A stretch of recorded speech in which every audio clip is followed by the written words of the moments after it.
ధన్యవాదాలు అధ్యక్ష.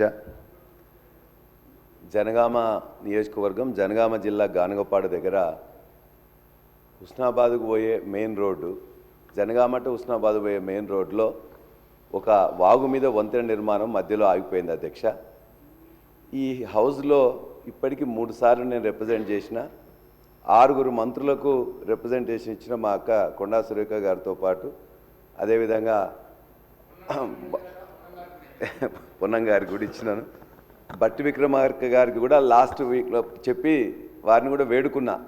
సార్ అది చాలా important road, Janagama to Husnabad పోయేది, ఒక 90 లక్షల బిల్లు క్లియర్ చేస్తే మిగతా పని చేస్తుండ్రని చెప్పి కోమటిరెడ్డి వెంకటరెడ్డి గారికి, కొండా సురేఖ గారికి, పొంగులేటి శ్రీనివాసరెడ్డి గారికి, బట్టి విక్రమార్క గారికి లెటర్ ఇచ్చి రిక్వెస్ట్ చేసి విన్నవించుకున్నా.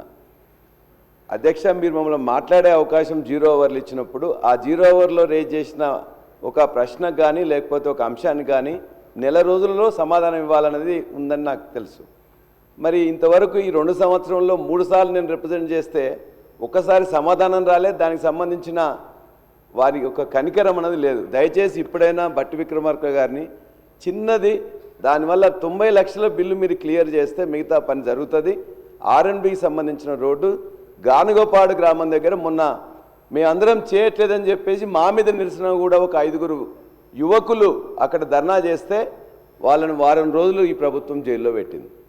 కాబట్టి ఇవన్నీ కార్యక్రమాలు కాకుండా ఒక్క 90 లక్షల బిల్లు దయచేసి గానగపాడు బ్రిడ్జికు మీరు ఇచ్చినట్లయితే ఆ బ్రిడ్జి నిర్మాణం కంప్లీట్ అయిపోతుంది. ఇది ఒకటి. రెండోది, చేర్యాల రెవెన్యూ డివిజన్ గురించి కూడా ఇంతకుముందు కోమటిరెడ్డి వెంకటరెడ్డి గారు దీక్ష చేసిండ్రు. ఇప్పుడున్న కిరణ్ కుమార్ రెడ్డి ఎంపీ గారు కూడా వచ్చి వారు కూడా దీక్షకు మద్దతు ఇచ్చిండ్రు. అందరూ కూడా తప్పనిసరిగా చేస్తాం, కాంగ్రెస్ ప్రభుత్వం రాగానే చేస్తాం, గత ప్రభుత్వం చేయలేదన్నారు. ఇది కూడా 3 సార్లు రిప్రజెంట్ చేసినాం అధ్యక్ష. ఇవాళ మిగతా రెవెన్యూ డివిజన్స్ కూడా వచ్చే దాంట్లో మా చేర్యాల రెవెన్యూ డివిజన్ని కూడా రెవెన్యూ డివిజన్గా ఏర్పాటు చేయాలని చెప్పేసి మీ ద్వారా విజ్ఞప్తి. చివరి అంశం అధ్యక్ష, మాజీ సర్పంచులు, ఇప్పుడు కొత్త సర్పంచులు వచ్చిండ్రు, ఆ సర్పంచుల యొక్క బిల్లు పెండింగ్ ఉందని చెప్పేసి వాళ్ళు అనేక రూపాయలు పోరాటం చేసిండ్రు. ప్రభుత్వం ఏం చెప్పిందంటే మీరే చేయలేదంటే మేము చేయలేదు అనుకోండి, కొన్ని మీకు వచ్చిన అవకాశం వచ్చింది కాబట్టి మనం చేయాల్సిన అవసరం ఉన్నది. చిన్న వాళ్ళందరూ కూడా చిన్న గ్రామ పంచాయతీలు అయిన తర్వాత ఇప్పటికీ కూడా బిల్స్ 10 లక్షలు, 5 లక్షలు, 15 లక్షలు దాకా చాలా అప్పుల్లో ఉన్నారు అధ్యక్ష.